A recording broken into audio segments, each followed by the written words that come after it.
Okay, g'day guys. So today we're talking about the dumbbell pullover. I don't know how this has happened, but for whatever reason, people think this is a chest exercise. I dare say it started with Arnie. So Arnie, if you're watching, what the hell are you thinking? This is by no means a chest exercise. It is without a doubt, predominantly a lat exercise, and I'll tell you why. When we're doing the pullover, or what we need to know firstly is where the chest starts and finishes. And if you know anything about muscles, muscles pull, right? They don't push. So we know that the chest muscle starts here, originates here, and inserts up into our shoulder. Now, the purpose of this muscle is to pull down, okay, and potentially across. So it's very much this movement here, okay, which is why presses and flies are so good when it comes to developing and growing a chest. Now, tell me on how going from here to there grows your chest. Okay, they're like, oh, grows the bottom portion of your pecs. Your pecs have two heads, or potentially three. Okay, so the arguments for the third is that it inserts just below or into your top rib. That's for very minute people. But majority of us have two heads for the pec. We have our big meaty part, and then we have the clavicular head that comes up into the top portion of our chest near the clavicle bone or collarbone, right? So, but what we do know about our lats, however, is that the lats' full range of motion starts above our head, comes all the way back down to our side, which is why we do things like rope pullovers in order to isolate the lats, that pull downs, and chin ups, and all these other exercises. So this, my friends at home, the dumbbell pullover, you can quote me on this, is 100% a lat exercise, and you might have some transfer over to your chest, potentially not, but this is a lat exercise. That being said, let's get into position now. We're fortunate enough in that we have the bench to pull from, so what we need to do is make sure that we shore up or create stability through our scapula, and we're going to use this bench in order to do so. Our hips, on the other hand, play much more of a counterbalance role. And probably, look, they're in the game for sure, but they're not as important as creating that strong, stable base off the bench. Now, there's two ways you can do this. For years, I always did it one particular way. However, only recently did I start to see it the other way and really like it the other way. And the first way is the most common way and most seen way through Arnold, and that is as we are here and using our hips as a bit of a counterbalance, or counterweight, sorry, starting there, coming all the way out, and then pulling through these lats there. That's number one.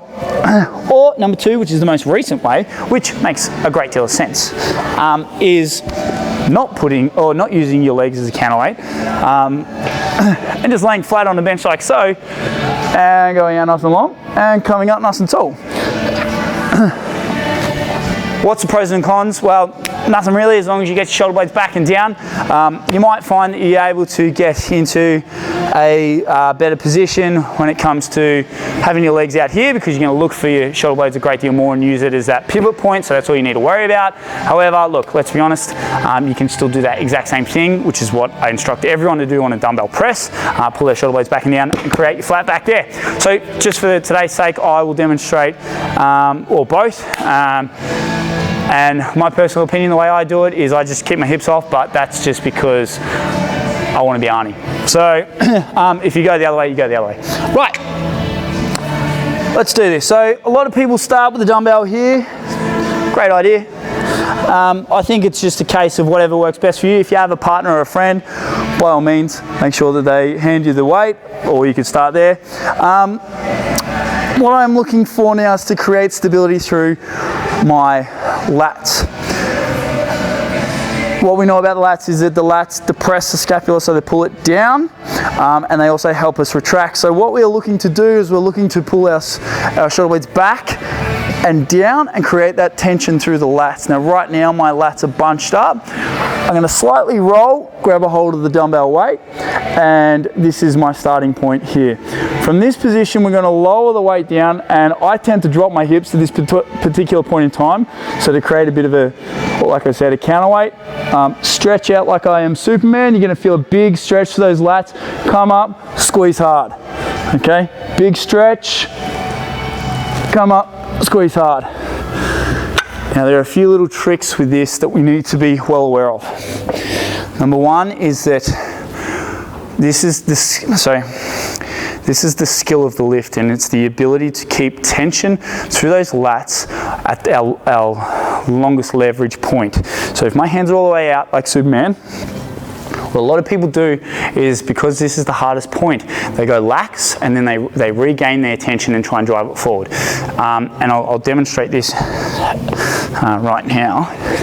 And that they go out, because it gets heavy, they kind of swing it forward. Now, what happens here is that you transfer that load out of your lats and more into your joints and your ligaments, and you start putting yourself at risk for injuries, which is where people might find that their shoulders start playing up and causing injury. So, or causing pain and all the rest of that stuff. So what I would suggest is, I want you to practice the ability to pull your shoulder blades back and down and reach up tall. Now, what you'll notice is that you won't be able to get above your head. Okay, and then with a friend, what I want you to do is get them to push your hand up and away, so like this. Right, but it's on you to practice the skill of kind of resisting and keeping that tension through the lats until you hit that stretch of like Superman, and then pull it back down and squeeze that hard. And that's the skill of executing this lift to perfection and getting those lats to really pump right up and building right out. So yeah, by all means, that's what I want you to practice when you get a chance. Again, so we're going to find our pivot point, and the way we do that is pull our shoulder blades back and down. Now our shoulder blades sit, this is an over exaggeration, but they sit like this. We're looking to pull them back and down and create a flat back. So you find that flat back point, okay? Shoulder blades are back and down, lats are on. Slightly roll, grab a hold of the weight. Now you can use your hips as a counterbalance, but make sure you keep your pivot point. Reach out, don't let that weight drag you down, you're going to control it down. Up, squeeze the lats. Reach out like Superman.